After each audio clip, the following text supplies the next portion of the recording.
My name is Nora Vale Caldwell, 30 years old. At Christmas dinner, my sister's kid slid his plate toward me without looking up. Mom says you should serve, not eat. For half a second, the room held its breath. Then laughter burst like a cork. Lauren clapping, Mom nearly choking on her wine, Uncle Ray grinning with his mouth full. No one winced. No one pretended it was a joke gone wrong. They were comfortable. I stood, walked to the kitchen, took my coat from the chair, and stepped into the cold. No one followed. No one called my name. The door clicked behind me like an elevator closing on the wrong floor. In the car, I didn't turn the heat on. I just sat and let the cold make things sharp. $700 a month, 2 years straight, quietly routed from my account to Mom's for Carter's private school. Just until Lauren gets back on her feet. Lauren's feet stayed manicured. My inbox, meanwhile, collected receipts like a museum. By the time I got home, the stillness felt like someone else's apartment, but it was mine. At 11 p.m., my phone blinked to life. Mom's text arrived without a question mark, like policy. Stay away if you're going to be like this. I typed, sure. The payments stay away too. Sent. Midnight detonated the family hotline. Calls from Mom, from Lauren, even the house number. Texts with the rhythm of a scolding. You're cruel. He's a child. You embarrassed us. Money made you cold. I powered down the phone and left it face down on the counter, the charger light a small red eye. I didn't cry, didn't pace.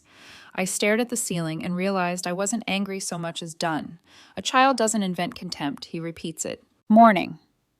The phone looked like it had survived a riot. 13 missed calls, 7 voicemails, 25 texts from Lauren alone. Mom added 8 more. Uncle Ray chimed in. Once, like a referee who slept through the first round. Let bygones be bygones. As if being furniture at Christmas was a misunderstanding. Around noon, the bank text pinged. Attempted login on the shared savings I'd used for Carter's tuition. I'd closed it last night. Unrecognized device. Of course, panic wears the same cologne in every family. 15 minutes later, an unfamiliar number went to voicemail, then transcribed. The school administrator, politely confirming whether the upcoming tuition would still be covered. I called back. No. Nothing else. 2 hours later, Jared, Lauren's ex, called. We hadn't talked in ages, not since I helped him gather child support documents during one of Lauren's stormier months. She's telling people you're sabotaging Carter because you're jealous, he said. Can't stand not being the center of attention. She's spiraling. Thanks for the warning, I said. Don't let it stick, he added, voice low. You know how she gets when she's cornered. At 6:30 p.m., the doorbell rang. I checked the peephole. Mom. Coat buttoned wrong. Plastic bag in hand. Leftovers, probably. Her favorite form of apology. Edible, deniable. I didn't open the door. She knocked 4 times. Called twice, left a voicemail I deleted without listening. She walked away slowly, pausing like I might throw the door wide and rescue her performance. I didn't. Friday afternoon came with a tonal shift. The novel-length email arrived polished and careful, as if an editor had ironed it. I'm concerned. This was sudden and disproportionate. Carter didn't know what he was saying. Lauren is exhausted, not ungrateful. Family comes before pride. Then the line that tried to drag me back to the past. Your father would be so disappointed in you. I stared at those words, not because they cut, but because they missed. Dad was in Europe, Switzerland last I heard, months into a contract. He didn't know I'd been covering tuition. He didn't know my role had calcified into everything unpaid. He didn't know about the plate. I forwarded the email to him. No subject, no commentary. Just the thread as written, whole and heavy. 3 hours later, his reply landed like a gavel lowered gently. I'll be home Monday. Don't speak to anyone until I do. The weekend moved like a held breath. I went through the motions at work, kept my camera off, answered emails, drank coffee that tasted like cardboard. Every few hours, I'd watch the street outside my window and think about the way my dad occupies a room. Quiet first, then decisive. The childhood version of him kept the peace. The adult version, I suspected, had learned that peace without boundaries is just a longer fuse. By Monday evening, I'd stopped expecting the doorbell. It rang anyway. I looked through their peephole and saw him on the porch, rolling a small suitcase, the same dark coat he always traveled in. He looked older. Months in hotel lighting will do that, but steadier. When I opened the door, he hugged me and held on a beat longer than usual. I figured this was the better place to land first, he said. We sat in the kitchen. I made tea. He didn't ask me what happened. He didn't need to. I picked your mother up from the airport, he said calmly. She talked the whole drive. I nodded. Then I read the email. He paused. That pause told me everything. Why didn't you tell me how bad it was? He asked. The real answer was years long. You don't realize how heavy the bucket is until you set it down. I thought it was just what we do, I said. I thought they might change if I kept saying yes. He reached into his bag, slid a slim black folder across the table. Inside, a trust in my name. The number wasn't wild money, just free air. Don't, he said when I opened my mouth. You've given enough. I've been setting it aside since your first promotion. If you ever hit the point where yes turned toxic, I wanted you to have options. He continued, voice even. I spoke to the school this morning. Carter won't be returning next term. Records transfer is in motion. Your mother doesn't know yet. She'll find out tonight. I could feel like distant thunder the tantrum forming at the edge of the map. I also closed the shared account under your name, he said. She shouldn't have been touching what wasn't hers. I'll handle the fallout. Let them yell at me for once. Maybe that'll make it worse, I said. He shook his head. You're not the villain, Nora. You've just let them write the captions under your life for too long. A small smile. You should have walked out of that dinner years ago. I hate that it took a child's mouth to speak their contempt out loud. I'm proud you stood up. He finished his tea, pulled me into another brief hug, and stood. I'm going to have the conversation now. Not for you, for what's right. Stay home. Don't answer anything. I'll text when the dust settles. I watched his taillights disappear down my street. The phone stayed quiet until morning, like everyone was waiting to calibrate their outrage to his decision. Then the flood returned, but different, angrier, less certain. Lauren at dawn. You're sick. Admit you're jealous. Mom, by 8. How dare you turn your father against his family? What she meant was, I had ruined her script, the one where I paid, smiled, and sat where I was told. At 9:12 a.m., the school emailed, formal withdrawal received from Mr. Robert Caldwell. Records transfer initiated. Please confirm. That's when it stopped feeling theoretical. Dad hadn't just promised to handle it, he had. At 10:03, another email, from someone I didn't know. Subject, Carter Caldwell, a teacher.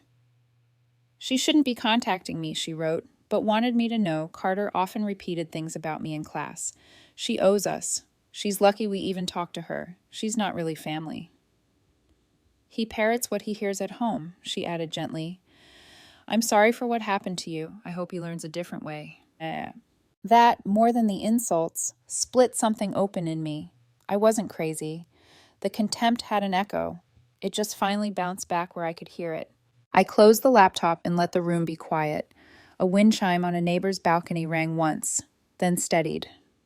Somewhere my mother was loading her words.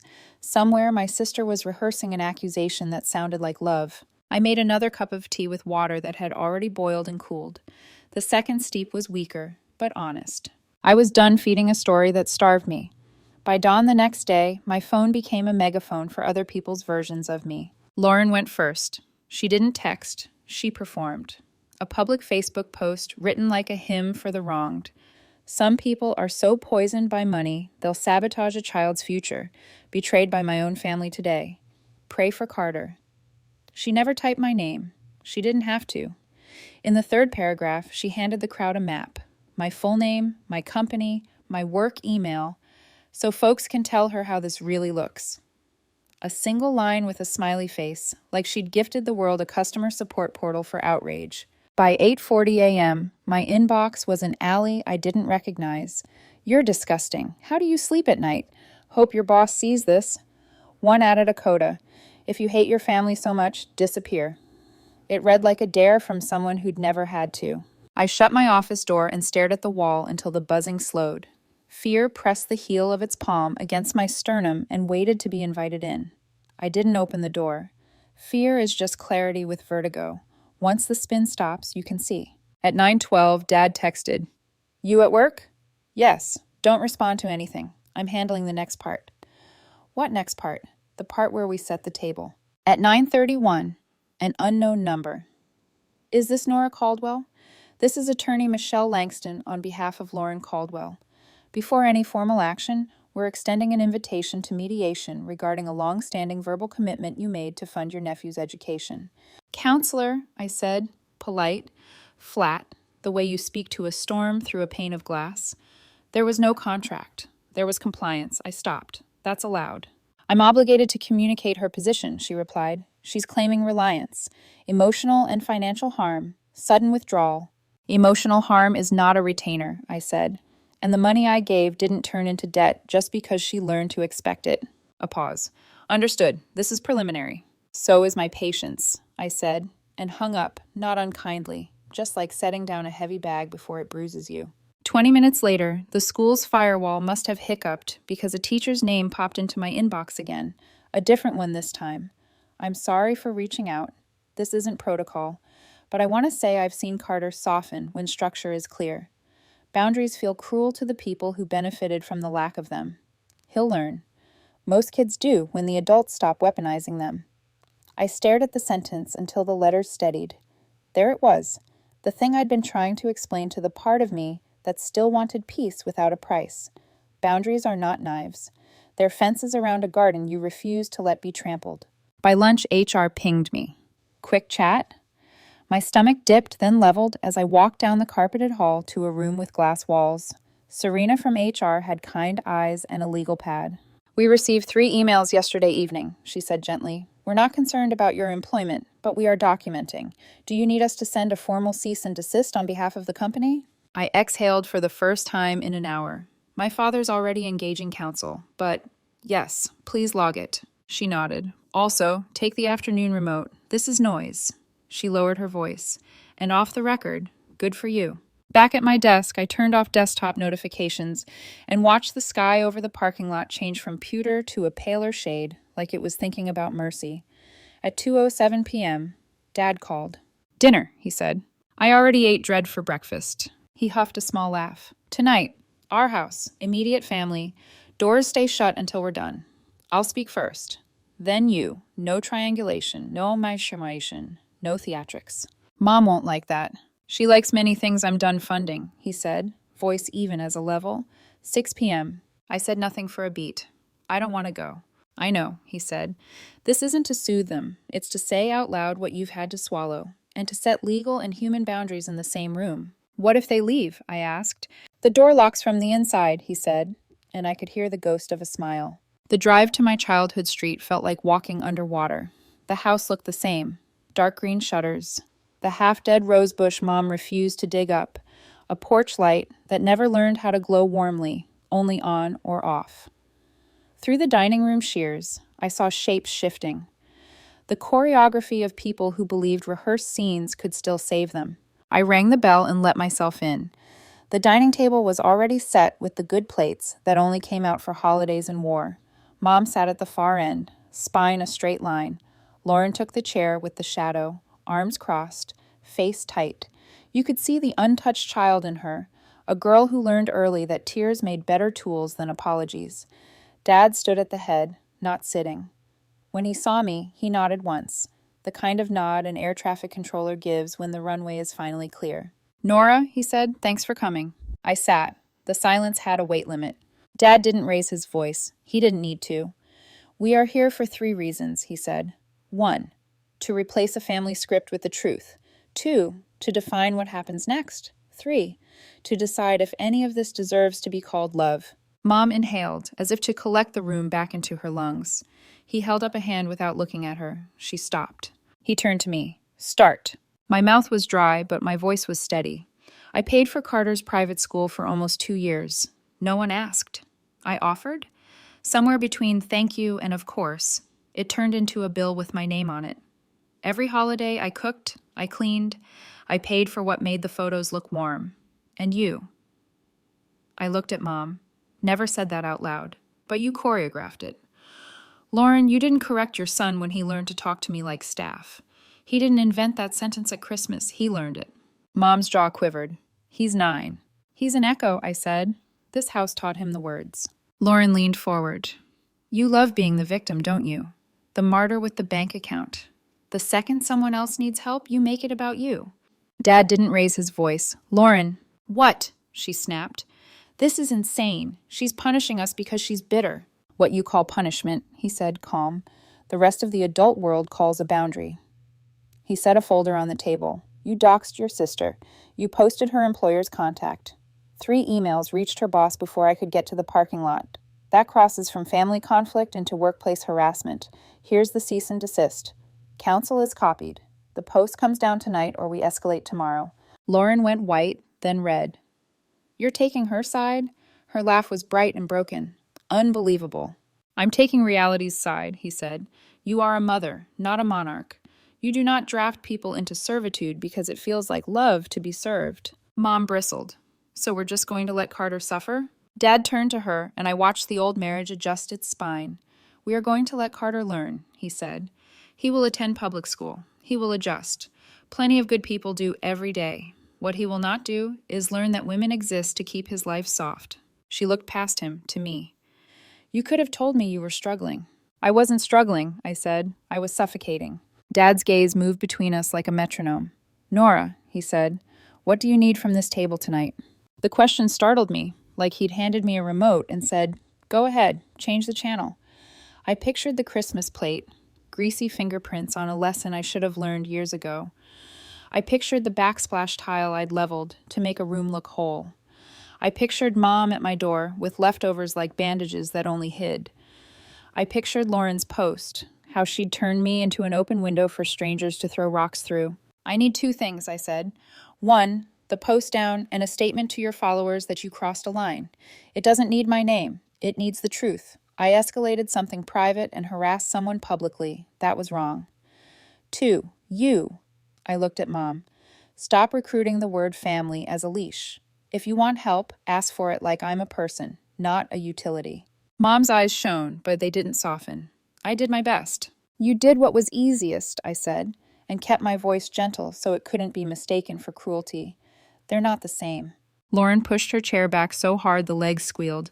I'm not doing this. You're all insane. She grabbed her purse, muttering something about lawyers and screenshots and how the internet always sides with the mother. Dad didn't move. There will be no more ambushes at Nora's door, he said evenly. No more calls to her employer. And if any of your friends expose her again because you gave them permission, we will obtain one more thing. He tapped the folder. An order. Lauren stopped, hand on the doorway. For just a second, I saw the mask slip and a girl peek through, one who learned that love meant never being told no. Then she slammed the door so hard, the light fixture trembled, and the girl left with the woman again. Silence. The clock in the hallway measured it in reliable ticks. Mom folded and unfolded her napkin like a confession that refused to look up. I didn't realize how far it went, she said finally. Not an apology, a weather report. I thought you didn't mind. You were always so capable. I minded, I said. I just didn't know how to stop without breaking something. Dad exhaled through his nose, a tired human sound, then let what broke be the right thing. He slid a plain envelope toward me. Inside, a check. Not repayment, a beginning. This isn't to settle a debt, he said. It's to acknowledge one I allowed to accrue. I tucked the envelope back like it might spook. Thank you, I said, and felt how thin those words were beside the heft of the moment. We sat in the quiet and let the air change shape. Mom didn't speak again. For someone built of speeches, her silence felt like a curtain being lowered at last. When I stood to leave, Dad walked me to the door. Tomorrow, he said, you'll wake up and still be tempted to explain yourself. Don't. Explaining is a form of begging. You don't beg for respect. On the porch, the night smelled like rain, deciding whether to fall.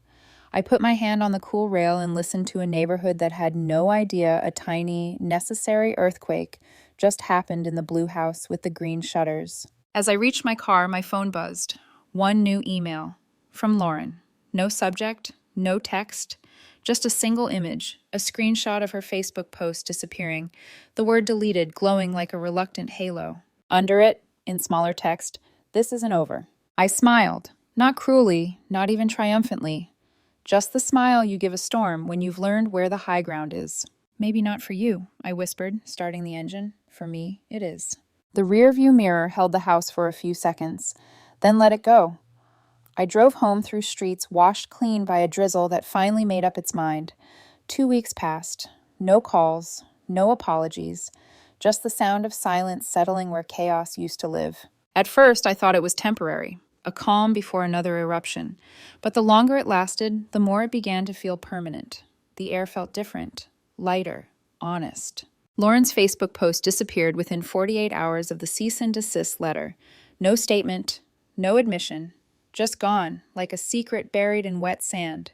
But the internet remembers, and so do screenshots. Carter started public school the following Monday. I didn't hear it from family, of course. A mutual acquaintance from town, someone I hadn't blocked fast enough, sent a vague message that read, "It's a shame what's happened to that poor boy." I didn't respond. Pity is just gossip wearing perfume. Meanwhile, Dad checked in more than he ever had in years. No grand speeches, no drama, just small, gentle things. A photo of an old sweater he'd found in the attic.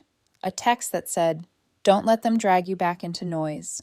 A weather update from the porch where we used to sit on summer nights when words weren't required. He was rebuilding in his own quiet way. Maybe we both were. Mom stayed silent longer than I expected. No knock at the door. No calls laced with guilt. Just absence. And sometimes absence is its own apology. Then one morning, a soft ping broke the quiet. An email. From her. Subject: We all said things we regret.